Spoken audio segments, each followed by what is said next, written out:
good morning or afternoon, depending on where you're joining us from. And welcome to a very special digital sales training for the month of May.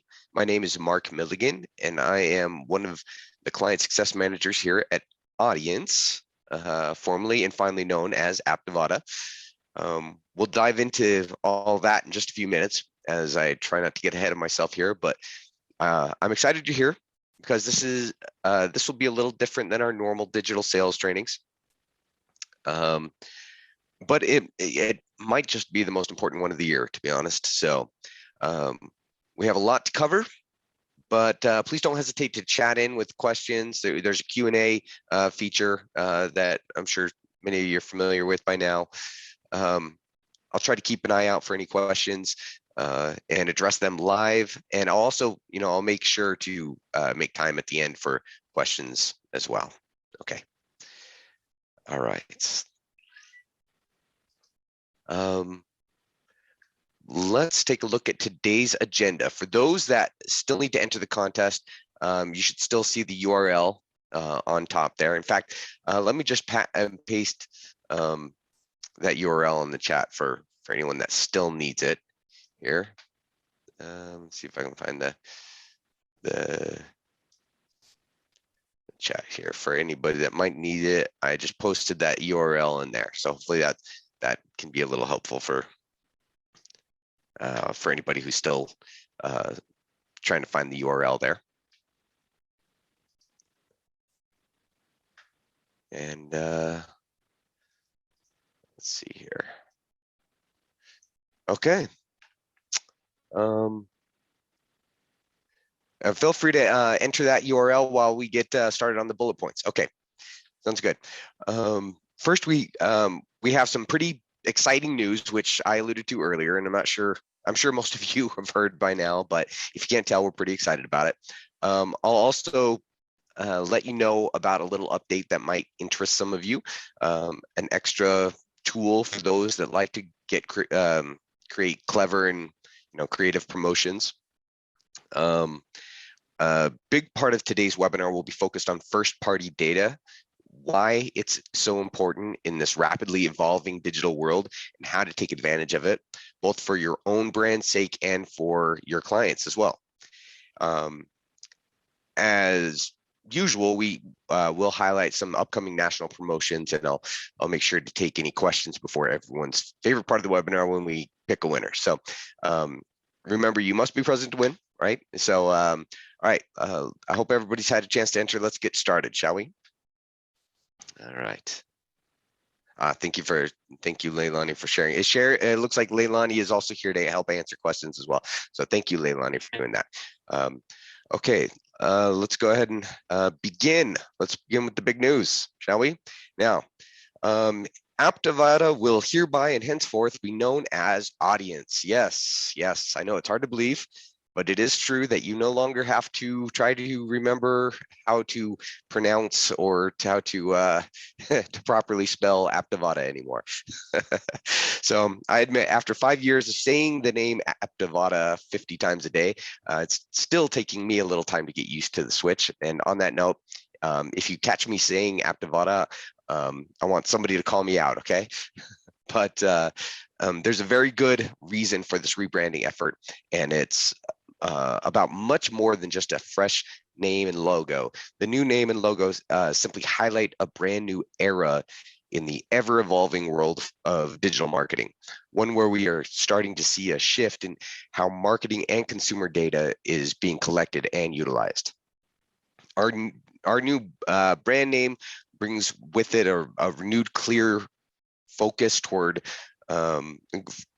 getting you and your clients what's needed to succeed now, both now and in the fast approaching future, actually. So yeah, in short, we are significantly improving the increasingly important value that you can offer your clients, in addition to strengthening your own brand's value, of course. And we'll be talking about some of those renewed focuses momentarily. But first, a couple points of just quick things to touch on. I just want to take a second and let you know of a new feature our development team added, a new form option that you can include in your custom offerings to clients. We now have an input time option, as you can see here. A couple of examples I've seen so far include scheduling, such as appointments or best time of day to be reached.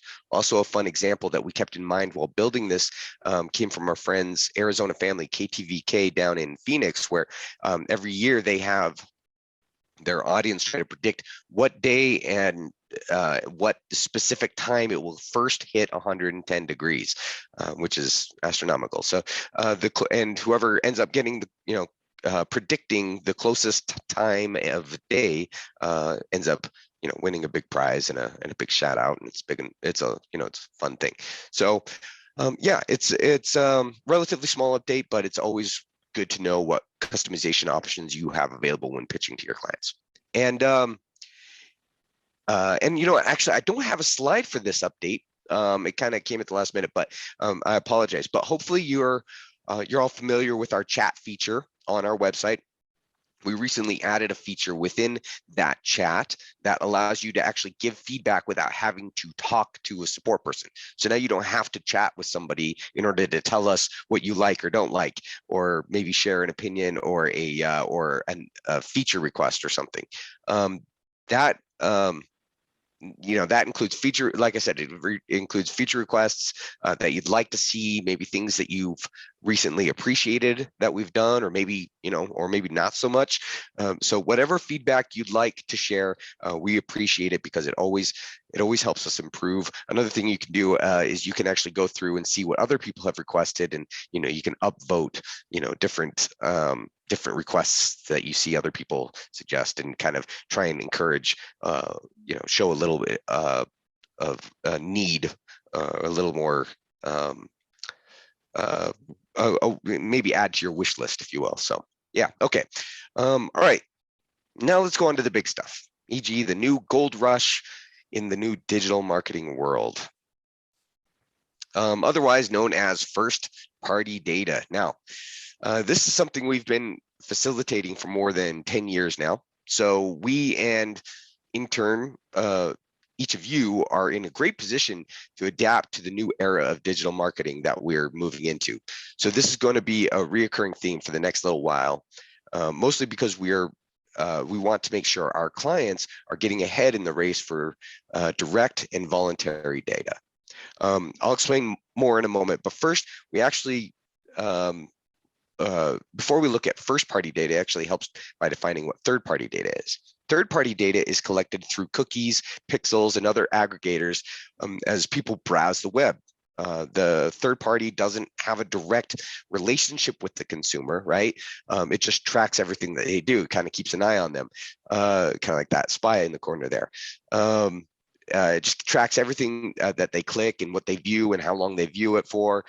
We've all seen that little pop-up that says, hey, this site uses cookies, would you like to accept? And as marketers, we can purchase that aggregate and mass data to target ads to as many people that fit a specified demographic as possible. And frankly, it's been the lifeblood of the digital marketing world for a couple of decades now.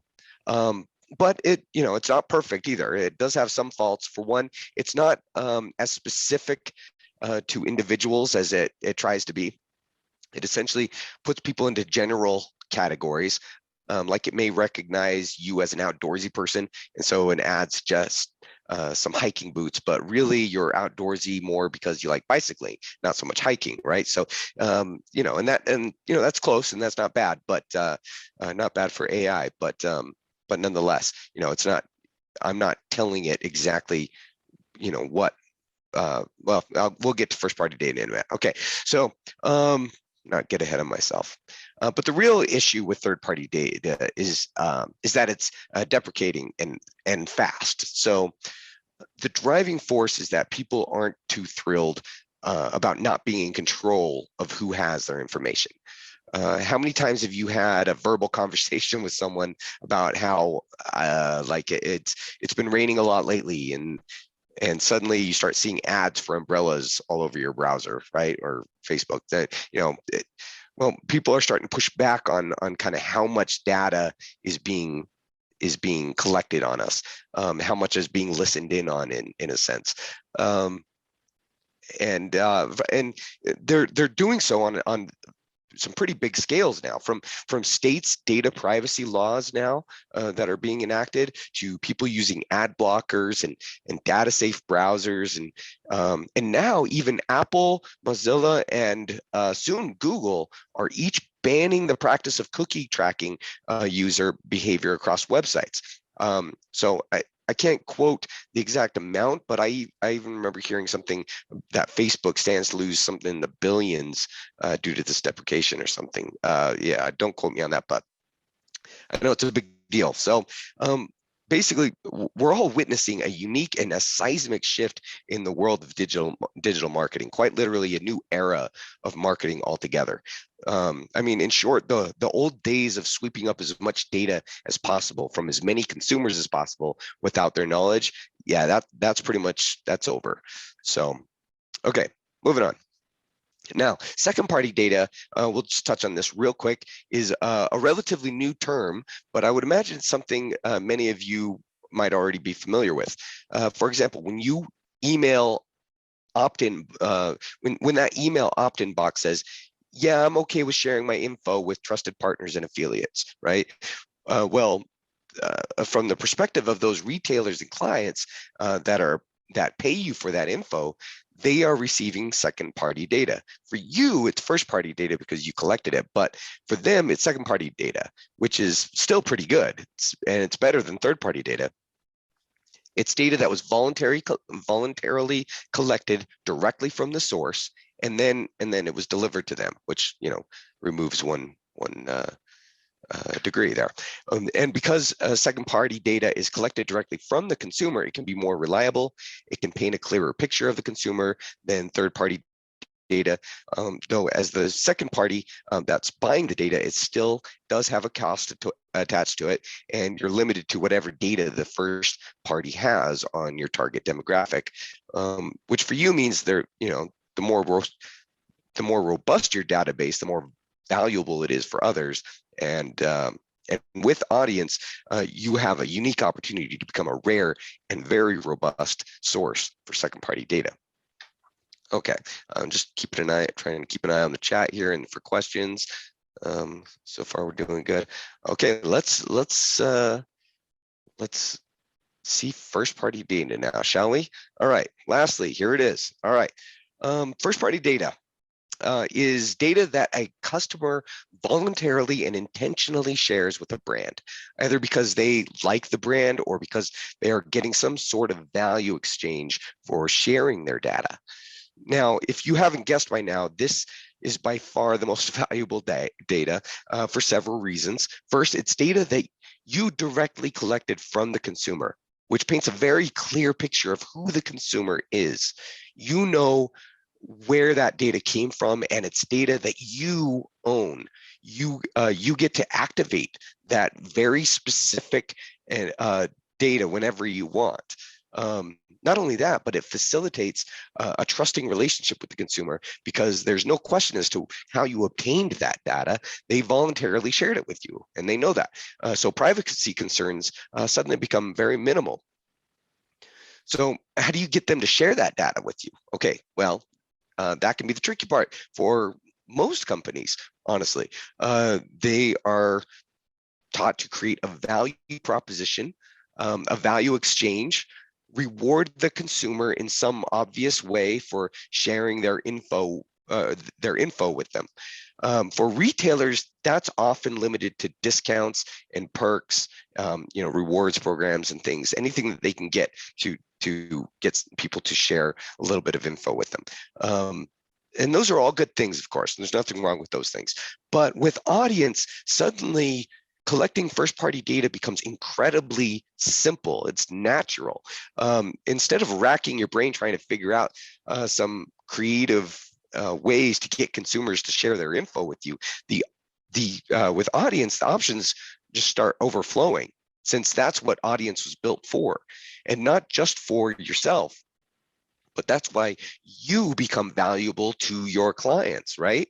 That value proposition is built into the promotion experience itself, such as an increased chance to win a giveaway through bonus entries, or being able to take a fun quiz or poll, to participate in a costume contest, or a digital battle of the bands competition, or to vote on who they think should win. It doesn't have to be a crazy idea. Just offer an eye-catching number of bonus entries if they'll just fill out this short little 5-question survey for your client. It can be very simple and straightforward, and very rewarding on both sides. All right, so to finish up all this talk about data, super exciting topic, I know. But the more you can educate your clients on how increasingly valuable that data is, and how you are one of the rare sources that can grow, enrich, and activate that data for them, that's only going to lead to their success, meaning your success, meaning they come back for more and more, and the prettier you can make that bottom line at the end of the year. And those 3 steps you see there: grow, enrich, and activate. That you're going to see those if you go to audience.io, our new homepage URL. And those are each something you can provide for yourself and also for your clients, right? Remember, your clients don't necessarily have a natural way of getting this, so that's where you come in. First, grow your audience. How many people are you bringing in for the first time? Again, or for your whether for your brand or for your client, growing that audience in general.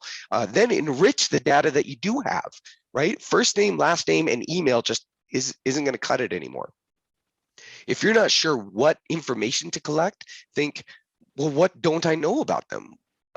Especially what don't I know about them that could be particularly valuable, such as maybe, are they homeowners or not? Or, are